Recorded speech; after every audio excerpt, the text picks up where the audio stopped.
Atropellamiento masivo en Portoviejo. Un conductor en Portoviejo arrolló a decenas de personas y dejó 30 heridos. Una embarazada de 7 meses perdió a su hijo.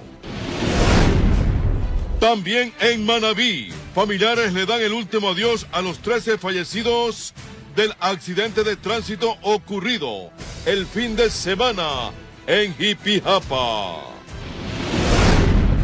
Desde este feriado, agentes del civil viajarán en los buses para un mayor control y la ATM construirá una unidad de revisión a fin de inspeccionar a los vehículos antes de salir.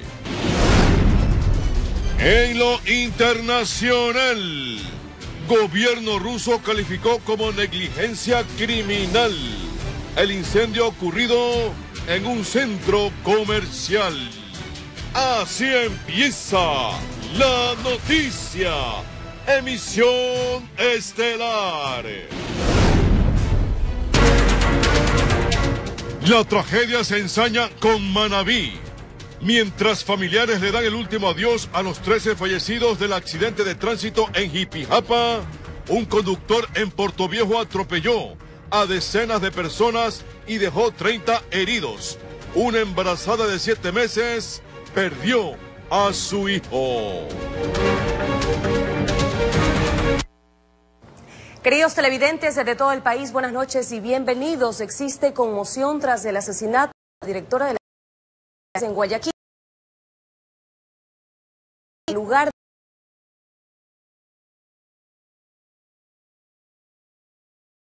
proceso secuestro de los periodistas ecuatorianos.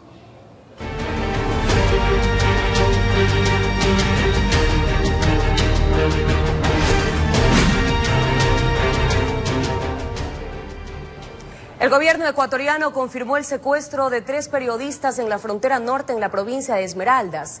El régimen aseguró que se está trabajando intensamente para localizarlos y rescatarlos. En la zona fronteriza se han intensificado los controles.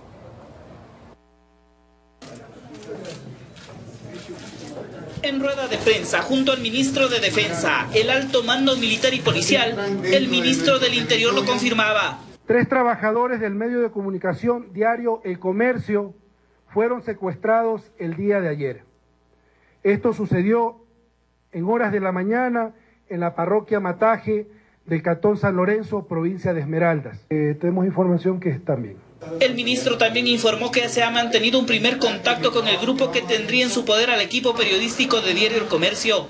Ya ha existido un contacto, no podemos dar más detalles porque es un proceso propio de la investigación y de la operación que se está realizando y también para salvaguardar la integridad. César Navas no dio mayores detalles, pero afirmó que el régimen ha ordenado aplicar los protocolos de seguridad para estos casos y que equipos especiales están trabajando en la zona. Ya nuestras unidades especializadas de Policía Nacional se encuentran trabajando para la resolución de esta situación. Reiteramos a los familiares y a la ciudadanía que el gobierno nacional no escatima ni escatimará ningún esfuerzo para proteger la vida y la integridad de nuestros conciudadanos. Con la información que se posee al momento, todo hace suponer que los secuestrados estarían ya en territorio colombiano. Nosotros también presumimos que están en Colombia, que nuestros compatriotas están en Colombia y en eso se encuentran trabajando ya el equipo de la policía para poder ver y ver cuáles son las acciones que se van a seguir. Que se está coordinando con las autoridades colombianas, dice Navas, para buscar una salida a esta situación. El gobierno ecuatoriano exige mayor presencia de Colombia en la zona de frontera. Nosotros tenemos una comunicación permanente con las autoridades colombianas, principalmente en el ámbito operativo, autoridades policiales y militares. Acá también se anunció una reunión del Consejo de Seguridad Nacional para las próximas horas. Mientras tanto, el gobierno ha ordenado extremar las medidas de seguridad en la zona fronteriza. La disposición directa a las Fuerzas Armadas y a la Policía Nacional para la prohibición de la circulación de los ciudadanos que no habiten en las zonas cercanas al límite político internacional en el cantón San Lorenzo. El ministro informó además que el gobierno ha mantenido reuniones con los familiares de los periodistas, así como con las autoridades de Diario El Comercio. El ministro espera que esta situación pueda ser superada en el menor tiempo posible. Dice que el régimen pone su empeño para superar la compleja situación en la frontera norte. Convocamos a la unidad nacional para sobrellevar de mejor manera esta situación y que el Ecuador siga siendo un país de paz. Informó Javier Gallo. El equipo periodístico que fue secuestrado en la zona de Mataje en Esmeraldas realizaba una cobertura especial en zona de frontera. Un video muestra a los periodistas el día en que abandonaban el hotel donde se hospedaron. Son imágenes de la cámara de seguridad del hotel donde se hospedaron los miembros del equipo periodístico de Diario El Comercio. Ellos realizaban una cobertura especial de la situación en la frontera norte. Según los empleados, los periodistas el pasado lunes tras desayunar abandonaron las instalaciones pero sin anunciar su destino. Lo único que les habían ratificado a los empleados es que no dejarían el hotel. Muestra de ello es que las pertenencias de uno de los periodistas del diario aún se mantienen en la habitación que ocupaba. Según la información que manejan las autoridades, el equipo periodístico habría avanzado hasta la zona de Mataje en la frontera entre Ecuador y Colombia. Aquí, en uno de los controles fronterizos se habrían identificado y tras el chequeo respectivo avanzaron.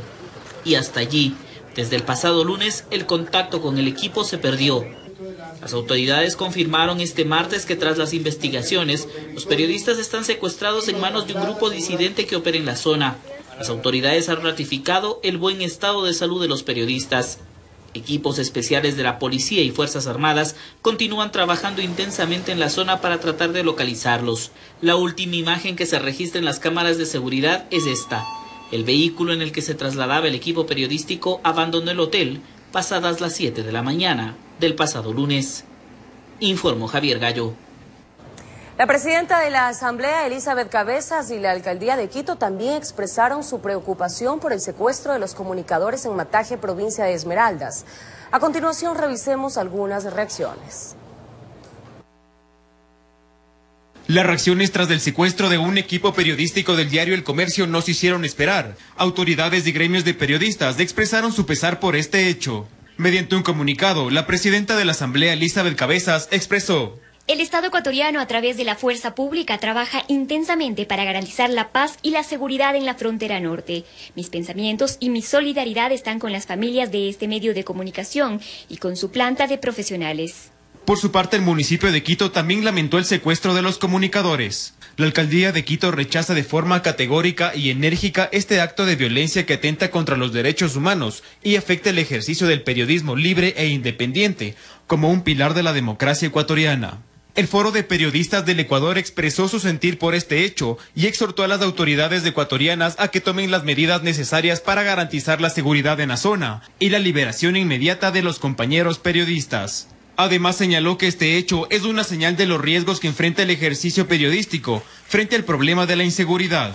Decenas de periodistas de diferentes medios de comunicación suscribieron una carta donde señalan que el Estado ecuatoriano debía salvaguardar la seguridad de los periodistas del diario El Comercio mientras realizaban sus labores de cobertura en la zona de conflicto y exigen que el tema debe ser una prioridad para el Estado para que los periodistas sean recuperados sanos y salvos. La Sociedad Interamericana de Prensa con sede en Miami también condenó el hecho e instó a las autoridades a garantizar la liberación de los secuestrados. Además, manifestó su solidaridad con el gremio periodístico del país. Informó Edison Saavedra. Gremios como la Unión Nacional de Periodistas y Fundamedios condenan el secuestro a periodistas ecuatorianos en la frontera norte cuando se encontraban realizando su trabajo. Solicitan que el gobierno nacional efectúe las gestiones del caso para que retornen sanos y salvos. Preocupación existe en la Unión Nacional de Periodistas y Fundamedios por el secuestro de periodistas ecuatorianos supuestamente en Mataje, frontera con Colombia. Y por supuesto rechazar esta actitud que, como de costumbre, cada vez que hay un conflicto tratan de tomar en la primera línea de fuego al periodista que está cumpliendo con su labor informativa. Bueno, es un hecho muy grave.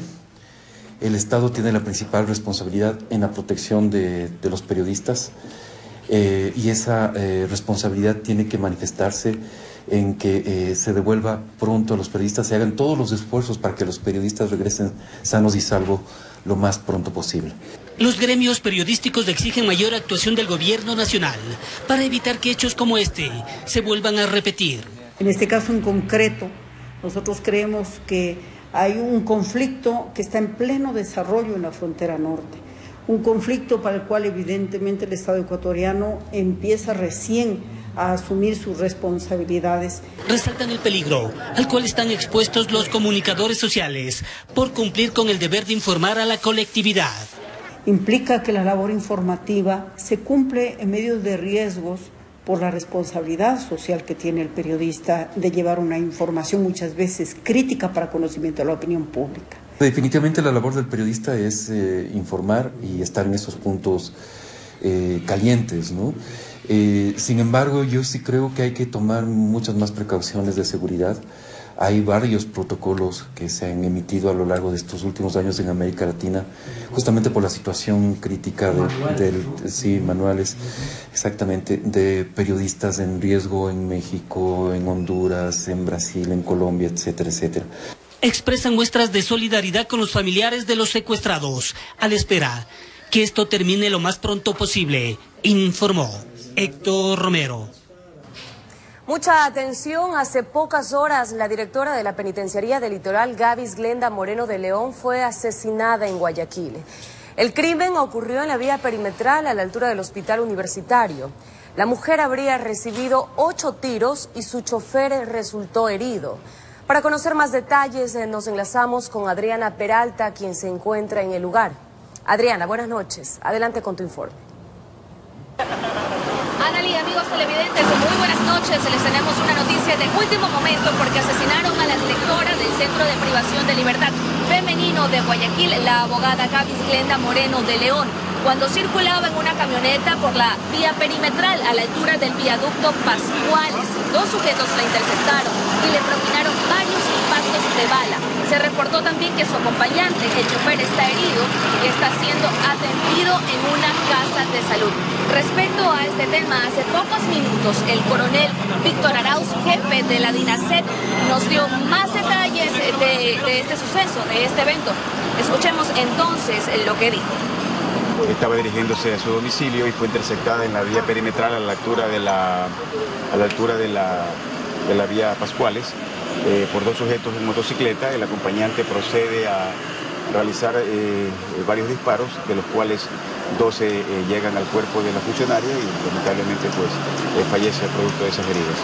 ¿Algún detalle de pronto algún indicio de quiénes serían? Bueno, estamos investigando eso. La Policía Nacional no va a descansar para esclarecer este acto, este asesinato. Esto no va a caer en la impunidad, téngalo por seguro.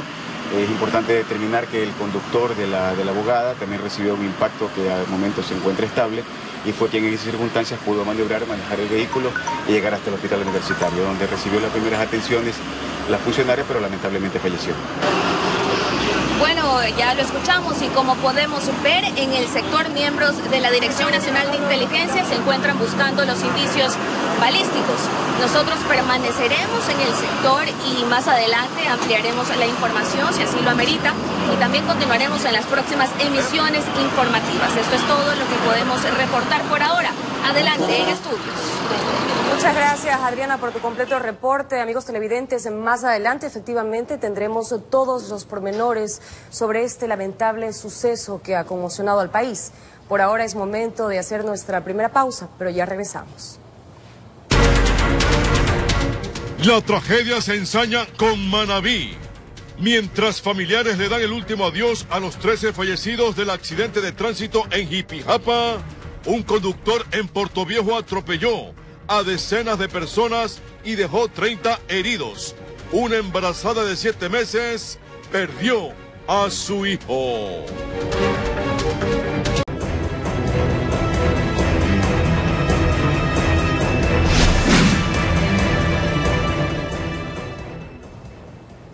El arrollamiento masivo ocurrido en Portoviejo cobró su primera víctima. Una de las heridas, una mujer quien tenía 7 meses de embarazo, perdió a su hijo. Los restos del bebé están siendo velados en la parroquia Andrés de Vera, cerca del lugar donde ocurrió el accidente. El conductor del vehículo responsable continúa prófugo. Una mujer embarazada de 7 meses de gestación perdió a su hijo tras ser arrollada por un vehículo junto a otras 29 personas la noche de lunes en la parroquia Andrés de Vera de Portoviejo. Dacia Miley es el nombre que llevaría a la pequeña que en el vientre de su madre murió tras el siniestro. Nunca pensé que el señor había bajado con ese carro, un borracho, y se le había acelerado en vez de frenar. Y ahí cogió por mi esposa la espalda que me dio mi mamá y la encontré en el piso. En la calle Vicente Amador Flores Chimborazo aún permanecen los vestigios del fatal accidente. Entre los 30 heridos están 3 adultos mayores, 3 menores de edad y una mujer gestante. Y eso me dolió tanto. En el Hospital Verdi Ceballos de Portoviejo aún permanecen asiladas 4 personas con múltiples traumatismos. Todos están estables. Las dos pacientes que tenemos acá, una paciente de 20 años que presenta una luxación de rodilla derecha y la otra paciente de 69 años que presenta una fractura cerrada de tibia y peroné derecha. Entonces se encuentran al momento estables. A Manuela Aguayo, de 69 años de edad, que el impacto del carro no le dio tiempo a reaccionar. Yo cuando ya me vi, dejé tirada en el piso conmigo. Yo me di 2 voluntillas. Flor Zambrano intentó esquivar el automóvil que arrastró a varias personas que jugaban bingo en la vía. Pese a esto, resultó con varias lesiones. Estábamos ahí, mi mami, ya como escucharon todo el golpe, mis hermanas, todos estaban ahí, ya me cogieron porque yo no podía caminar. Según informó la policía, pese a que el conductor del vehículo está identificado, aún continúa prófugo de la justicia. Pedimos a la ciudadanía que si tenemos alguna información nos las hagan saber para poder nosotros actuar de acuerdo a lo que dice la norma legal y esa persona se haga responsable del hecho suscitado. Con cámaras, Eduardo García desde la provincia de Manabí, informó Wendy Delgado.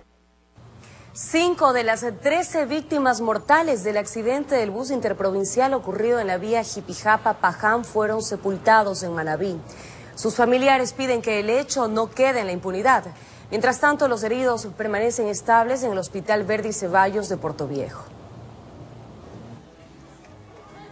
En medio del dolor de sus familiares y seres queridos fueron sepultados en Manabí 5 de las 13 víctimas del accidente del bus Rutas Portovejenses que se volcó el sábado en la vía Cascol-Jipijapa en el tramo de la Curva de la Muerte. Lo que yo pido es que justicia, porque cuántas almas se perdieron aquí en Manabí y no fue una ni dos, cuántas familias, niños quedan desamparados. En Mata fueron sepultados los restos de Jenny Maribel Ponce. Se me conduce. Porque es irresponsabilidad de la causa de esto. La víctima viajaba junto a su esposo, quien resultó gravemente herido. Estaba pidiendo pinta de sangre para él, porque todos los brazos los tiene como dañados, necesita sangre porque toda la sangre la derrama él. En Montecristi, en medio de la consternación de esta comunidad, fueron sepultadas 3 de las víctimas: Manuel Chévez, Orlando Barce y Vidal Mantuano. ¿Para qué? Cariñoso, muy amable. ¿Qué era para usted? Sobrino. Familiares de los fallecidos exigen el hecho no quede en la impunidad. Un mayor control por las autoridades, por cualquiera. Si hoy día nos tocó a nosotros, mañana le puede tocar a cualquier persona. Hasta el Hospital Verdi Ceballos de Portoviejo fueron derivados 6 de los 17 heridos que dejó el accidente.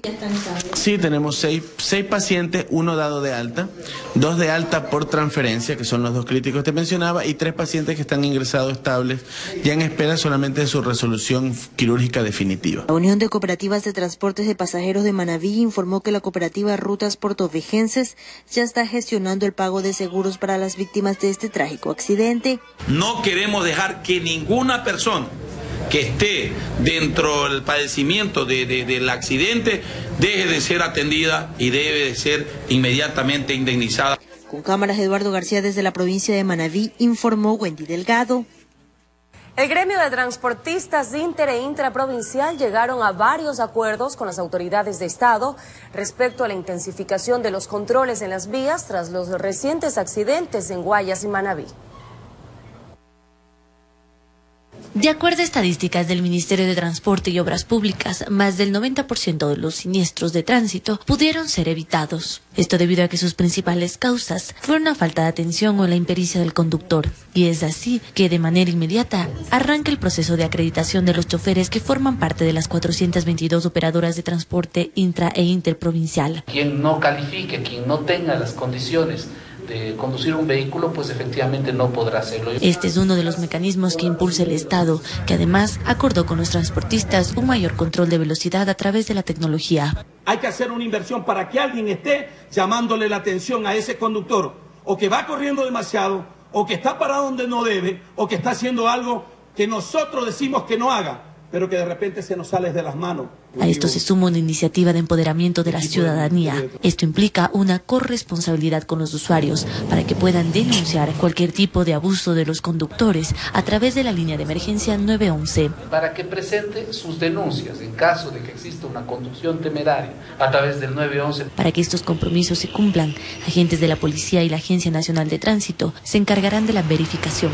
Es decir, estarán obviamente no con su uniforme, estarán de civil, estarán presentes en las unidades y podrán hacer también una evaluación, un seguimiento a ver cómo se da el comportamiento y la forma de conducir de los choferes. Por otro lado, el Gobierno Nacional implementará kits de seguridad en los vehículos que estarán enlazados con el ECU 911. En los próximos 30 días se llevará la evaluación mediante pruebas teóricas y prácticas a los conductores de estas modalidades de transporte para que puedan continuar con sus labores. Yo creo que este mecanismo de acreditación, de evaluación permanente, lo vamos a mantener. Iniciativas que buscan crear conciencia y así tomar todas las medidas de precaución necesarias para evitar que accidentes como los ocurridos en Manabí, Santa Elena y en Imbabura vuelvan a repetirse, informó Carolina Basante. La Autoridad de Tránsito Municipal anunció la construcción de una unidad de revisión técnica en la terminal terrestre de Guayaquil con el fin de que cada 10 días los buses sean revisados por peritos antes de salir. El objetivo de la entidad es intensificar los controles para evitar más accidentes. Las últimas muertes confirman el nivel de inseguridad vial a bordo de los buses de transporte público y por eso la ATM quiere fortalecer los controles en las unidades que ingresan a la terminal de Guayaquil. Cada 10 días los vehículos van a ser debidamente revisados de una manera casi similar a lo que se realiza en la ATM. Son 3.600 buses de 86 operadoras, intra e interprovinciales, que a diario circulan por los andenes de esta terminal. Destacan además que tras la instalación de GPS en todos los buses de transporte urbano, habían 1000 infracciones diarias. Desde que empezamos a multar a las unidades de buses urbanos, esta cantidad ha disminuido de 8 a 10 diarias. Lo mismo puede ser replicado a nivel nacional. En este sector donde ahora se encuentra ubicado el parqueadero de los buses intercantonales e interprovinciales, se va a construir una nueva unidad de inspección técnica que según la ATM estaría lista en 5 meses. Aquí trabajarán 6 peritos que no deberían de tomarse más de 10 minutos. El estudio realizado se basa en que deberíamos trabajar 16 horas al día, revisando 168 unidades cada 6 minutos. Me parece muy bien porque la verdad muchos accidentes, muchas muertes y ya eso no puede seguir pasando, ¿no? Nosotros salimos, como ustedes, vamos a trabajar y vamos a encontrar la muerte en el camino. Y esperan pues que en la víspera de un nuevo feriado las estadísticas no vuelvan a dispararse por obra o desgracia de las venas de la impericia. Informó Jorge Escobar. Además, se realizó tradicional baño de la cruz en Santa Elena. Los detalles más adelante.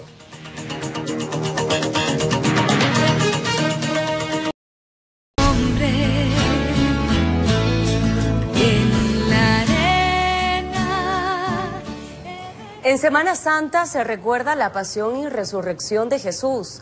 A la vez, esta época está llena de creencias y tradiciones populares que con el paso de los años han ido evolucionando. Les presentamos algunos relatos en torno a estas expresiones religiosas.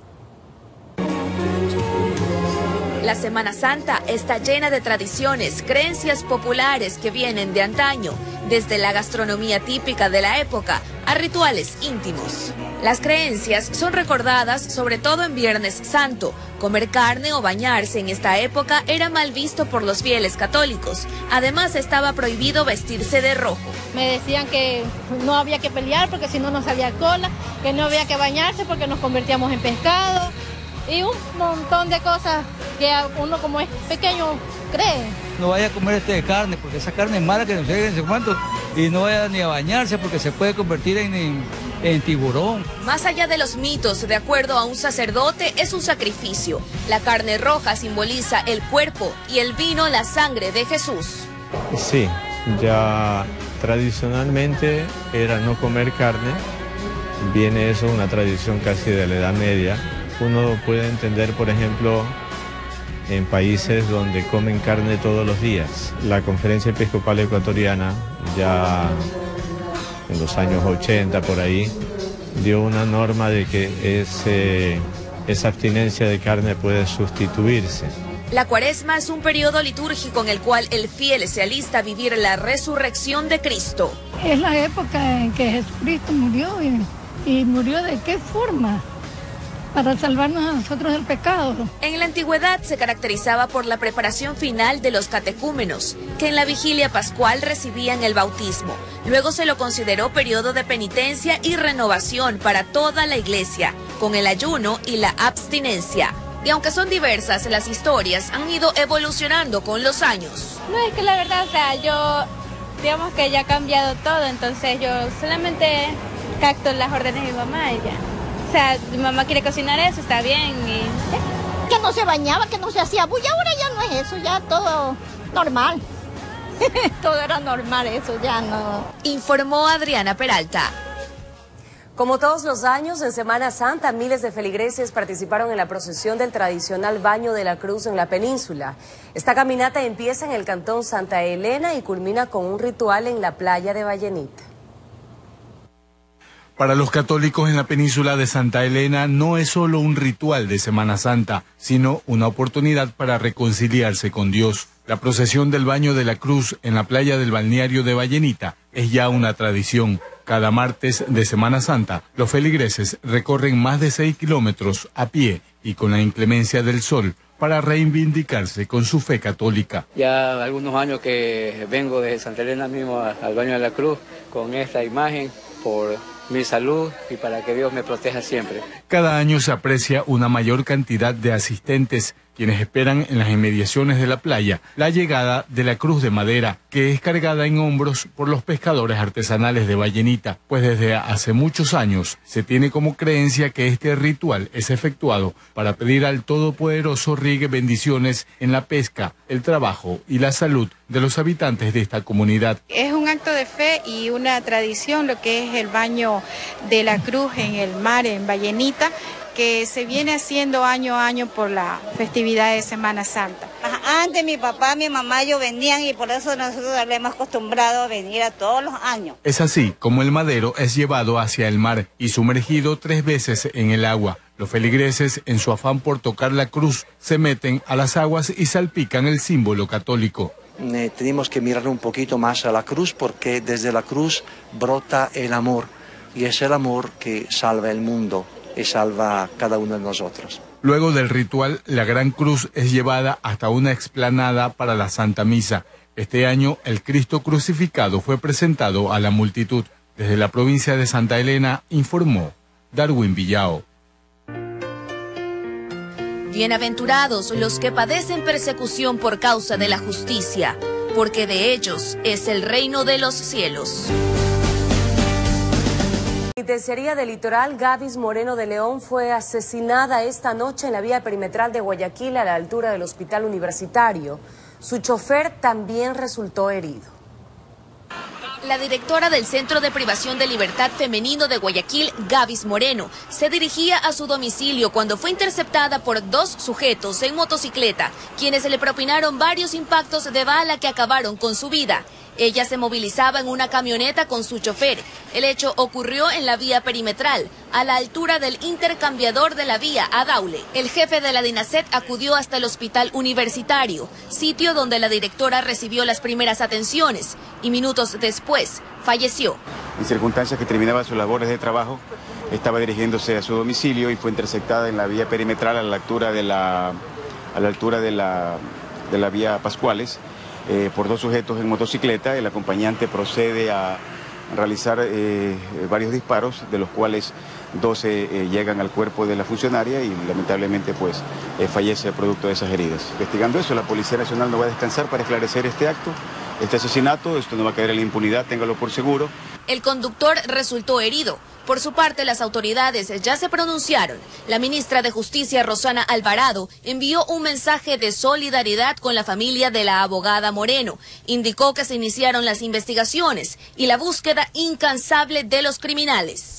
El gobierno nacional informó que lamenta el asesinato de la directora de la cárcel de mujeres de Guayaquil. Tras recibir varios disparos, la Policía Nacional está realizando las investigaciones pertinentes. La ministra de Justicia, Derechos Humanos y Cultos, Rosana Alvarado, está trasladándose hacia el puerto principal para continuar con estas investigaciones. Informó Adriana Peralta.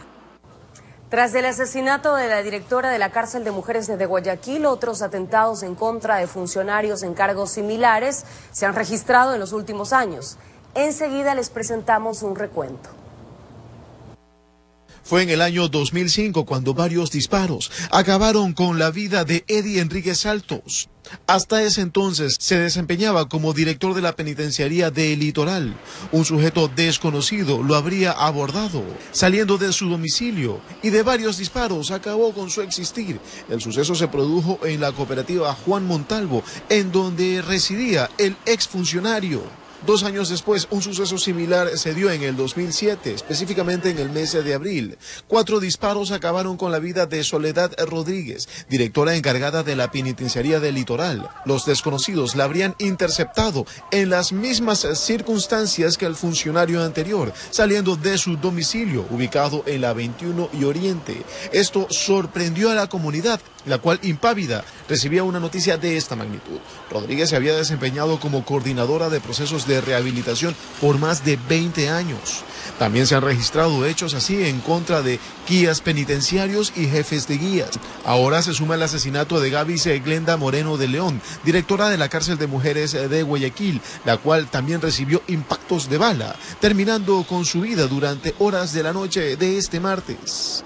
Empezando las investigaciones casi de inmediato, informó Julio César Saona. Amigos, así finalizamos por hoy y enseguida Copa. Buenas noches.